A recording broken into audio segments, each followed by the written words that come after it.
Alright, and let's review the trick we first learned when we started talking about layer masks and the idea of doing a partial colorization of an image.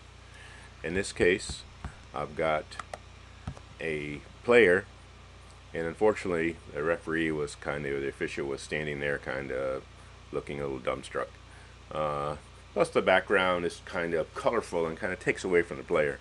So if I really want to accentuate the player and the ball, I can selectively colorize this by using a layer mask. And I begin by going to the background layer, and I'm going to right click in the layers palette and duplicate that layer.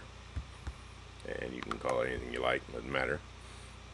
Making sure that the background layer is selected, I'm going to go up to Image, Adjustments, and Desaturate.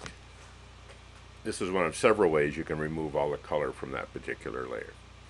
Again, we're not really interested in having a high quality black and white of everything else, so desaturate is usually a quick enough fix for this situation. And once I do that, I've got my black and white background and I've got my color layer underneath. Now if I wanted to, I could go in and even further enhance this by dropping the brightness on this layer so it's a little bit darker if I want to de-accentuate that background even more. So now I've got my color player on top. Okay, and what I can do is then go to the layers palette, to the mask, add a layer mask to that layer, go over to my toolbar, make sure I've got black and white selected with black on top, and get a paintbrush. Okay, that's a little bit small. I want to use my right bracket key to make it a little bit bigger, make my life easier. Okay. And I want to have about 75% or so hardness to it. A little bit of softness, but not too soft because it'll go outside the boundary of the player. And then I'm basically going to paint the player back in. And that of course takes some time. And so again, it's good to remember, if you mess up, all you have to do is switch black back to white, and that'll put your mask back in there.